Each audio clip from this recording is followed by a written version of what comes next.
Can the Prime Minister tell us, did the official security vetting he received mention Mandelson's ongoing relationship with the paedophile Jeffrey Epstein? So clear. Prime Minister. Yes, it did. As a result, various questions. The whole House will be disgusted by the latest revelations about Jeffrey Epstein. All of us want to see his victims get justice. But the political decision to appoint Epstein's close associate, Peter Mandelson, as Britain's ambassador to Washington goes to the very heart of this Prime Minister's judgment. When he made that appointment, was he aware that Mandelsson had continued his friendship even after Epstein's conviction for child prostitution? Simple question. Mr. Speaker, let me start where I must, with the victims of Epstein, and all of our thoughts are with them. Can I also say our thoughts are with all those who lost jobs, savings and livelihoods in the aftermath of the 2008 financial crash. To learn that there was a cabinet minister leaking sensitive information at the height of the response to the 2008 crash is beyond infuriating. And I am as angry as the public and any member of this House. Mandelsson betrayed our country, our Parliament and my party. Mr. Speaker, he lied repeatedly to my team when asked about his relationship with Epstein before and during his tenure as ambassador. I regret appointing him. If I knew then what I know now, he would never have been anywhere near government. And that is why, Mr. Speaker, yesterday, the Cabinet Secretary, with my support, took the decision to refer material to the police. And there is now a criminal investigation. I've instructed my team to draft legislation to strip Mandelsson of his title and wider legislation to remove disgraced peers. And this morning, I've agreed with His Majesty the King that Mandelsson should be removed from the list of Privy Councillors on grounds that he's brought the reputation of the Privy Council into disrepute. Kemi Badenoch. Mr. Speaker, I asked the Prime Minister a very specific question. Did he know that Mandelsson had continued his friendship with Epstein after the conviction? He says if he knew then what he knows now, but he did know. In January 2024, a journalist from the Financial Times informed the Prime Minister that Mandelsson had stayed in Epstein's house even after that conviction for child prostitution. So did the Prime Minister conveniently forget this fact, or did he decide it was a risk worth taking? Prime Minister. Well, Mr. Speaker, as the House would expect, we went through a process. There was a due diligence exercise, and then there was security vetting by the security services. What was not known was the depth, the sheer depth and extent of the relationship. He lied about that to everyone for years. And new information was published in September showing the relationship was materially different to what we'd been led to believe. When the new information came to light, I sacked him. But we did go through a due diligence exercise. The points that are being put to me were dealt with within that exercise. In response to the humble address this afternoon, I intend to make sure that all of the material is published. Mr. Speaker, the only exemptions are national security, if it would prejudice national security. My first duty is obviously to keep this country safe. And when we drafted humble addresses, we always put an exemption for national security. But also anything will prejudice international relations. Mr. Speaker, you in the House will appreciate that in the course of discussions country to country, there are very sensitive issues of security, intelligence and trade which cannot be disclosed without compromising the relationship between the two countries or a third country. Mr. Speaker, so that I can be totally open with the House, I should also disclose that the Metropolitan Police have been in touch with my office this morning to raise issues about anything that would prejudice their investigations. We're in discussion with them about that, and I hope to be able to update the House, but I do think I should make that clear to the House at this point, because those discussions are ongoing. Shall I clear that up? I'm going to come to the humble address in a moment, but the Prime Minister cannot blame the process. He did know. It was on Google. If the Conservative Research Department could find this information out, why couldn't Number 10? On the 10th of September, when we knew this, I asked him at that dispatch box. He gave Mandlesson his full confidence at that dispatch box, not once, but twice. He only sacked him after pressure from us. I am asking the Prime Minister something very specific, not about the generalities of the full extent. Can the Prime Minister tell us, did the official security vetting he received mention Mandelson's ongoing relationship with the paedophile Jeffrey Epstein? So clear. Prime Minister. Yes, it did. As a result, various questions were put to him. I intend to disclose to this House all of them, the national security, prejudice to international relations on one side. I want to make sure this House sees the full documentation, so it will see for itself the extent to which time and time again Mandelsson completely misrepresented the extent of his relationship with Epstein and lied throughout the process, including in response to the due diligence. Kemi Badenoch.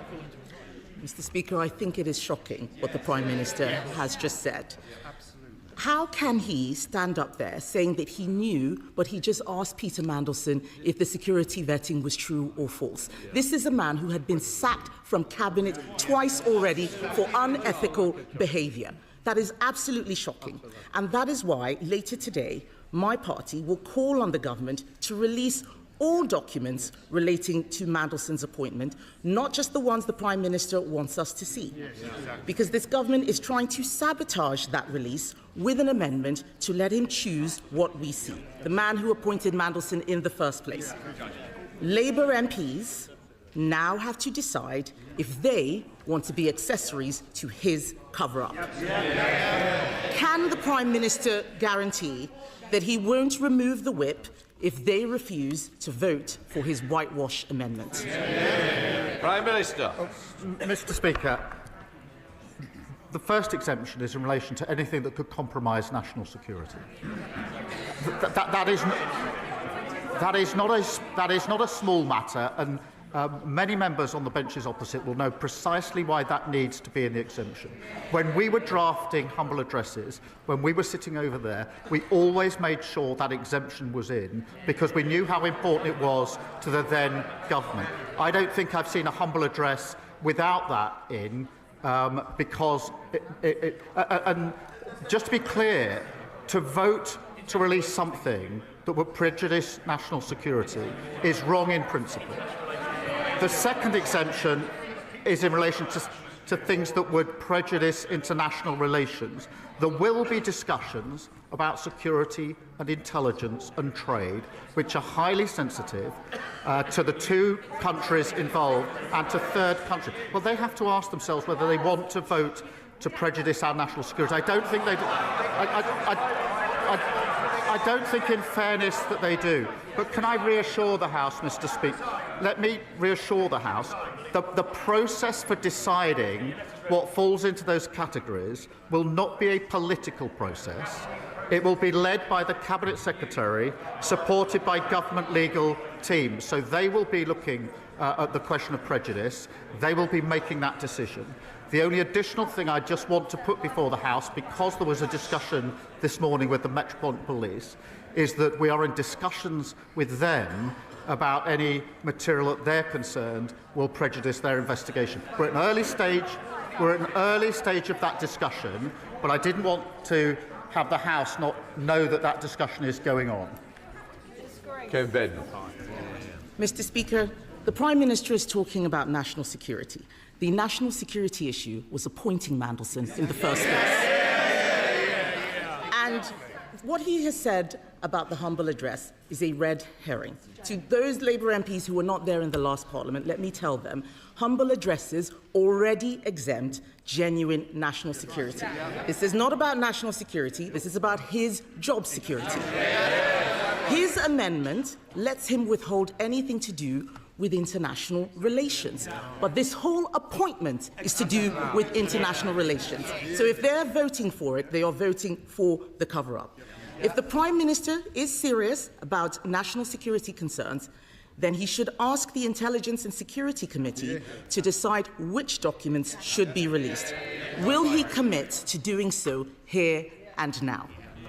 Prime Minister. Mr. Speaker, I've set out the process. It won't be a political process. It will be led by the Cabinet Secretary, supported by the government legal teams. But I'm pleased that she, I think, now accepts that at least the first exemption that we've written in to the amendment to the petition is the right amendment in relation to prejudice national security. But she and others behind her will understand that because of the breadth of what's asked for, and we're doing everything we can to make sure this is fully transparent and disclosed, but she and those behind her will understand from their own experience in government the sensitivity of information about security and intelligence and trade relations that are inevitably caught in exchanges of the nature that have been asked for. And it is right that anything that prejudices, not touches on, prejudices international relations is protected within the disclosure. Kemi Badenoch. If that was really the case, then he wouldn't mind if the ISC had a look. And let's be clear, he says the Cabinet Secretary makes it non-political, but that doesn't make it independent. What we want is an independent look. The ISC is independent. The Cabinet Secretary works for him. We know that there will be a cover-up because this implicates the Prime Minister and his Chief of Staff, Morgan McSweeney, a protege of Peter Mandelson. The Prime Minister chose to inject Mandelson's poison into the heart of his government on the advice of Morgan McSweeney. His catastrophic lack of judgment, telling us now that he did know, has harmed the special relationship, it has endangered national security, it's not the humble address, it's him, it's compromised our diplomacy, and it has embarrassed our nation. After all of this, does he have the same full confidence in Morgan McSweeney that he had in Peter Mandelson? Prime Minister. Morgan McSweeney is an essential part of my team. He helped me change the Labour Party and win an election. Of course I have confidence in him. But, Mr. Speaker, whatever is slung across this dispatch box, I don't think it's right for the Cabinet Secretary to be denigrated in that way and to suggest that he would be involved in a cover-up. There's the politics that comes over the dispatch boxes, but I honestly don't think it's right to impugn the Cabinet Secretary in that way. And I suspect in their heart of hearts, many on those benches would agree. Mr. Speaker, I'm as angry as anyone about what Mandlesson has been up to. The disclosures that have been made this week of him passing sensitive information at the height of the response to the 2008 financial crash is utterly shocking and appalling. He's betrayed our country. He's lied repeatedly. He's responsible for a litany of deceit. But this moment demands not just anger, but action. And that's why we've moved quickly, referring material to the police, publishing legislation so we can remove titles from disgraced politicians, and stripping Mandelson of his Privy Councillorship. That is what the public expect, and that is what we will do. Thank you, Mr. Speaker. Every month, people across our constituencies are injured by illegal e-bikes being ridden at 30, 40 and 50 miles per hour through our town centres and parks. But for every illegal e-bike that the police seize and crush, another 10 hit our streets because they are too freely available to buy. That's why Cumbria's Police, Fire and Crime Commissioner and 28 other police commissioners across the UK are now backing my bill, which would ban the sale of illegal e-bikes. Will the Prime Minister set out what action the government will take to protect the public and ban the sale of these monster bikes? Prime Minister. Can I pay tribute to my honourable friend? She's a tireless campaigner to stop these antisocial, dangerous bikes terrorising communities. Our crime and policing bill means police can seize bikes without issuing a warning and destroy them. And product safety law means authorities have the powers to intervene to stop the sale of unsafe e-bikes. But I share her determination to get these bikes off our streets. Sir Ed Davey, Leader of the Liberal Democrats. Mr. Speaker, can I thank you and the Prime Minister for your responses to my tribute to Jim Wallace on Monday, and urge the whole House to read the wonderful tributes made to Jim in the other place yesterday. Mr. Speaker, I've been thinking how it must feel for the victims of Jeffrey Epstein and their families, hearing more and more stories of how rich, powerful men were currying favour with a paedophile sex trafficker, such as Peter Mandelson, sending government secrets to help Epstein enrich himself further. Seeing Mandlesson made ambassador to the United States, even after his links to Epstein had been extensively reported by both the Financial Times and Channel 4 News. So can the Prime Minister tell us, given he now admits he knew about those links, before he gave such an important job to one of Epstein's closest friends, did he think at all about Epstein's victims? Mr. Speaker, we looked at the material. There was a process. There was then, as he will understand, there was then a security vetting exercise as well. And that's why I started by saying all of our thoughts are with the victims of Epstein. He is right at the beginning of his question to express anger at the material that has recently come out in relation to sensitive information in the aftermath of the 2008 crash. And that is why yesterday, working with the Cabinet Secretary, we referred a material to the police, which has now led to the criminal investigation that is going to follow. Subscribe to One India and never miss an update. Download the One India app now.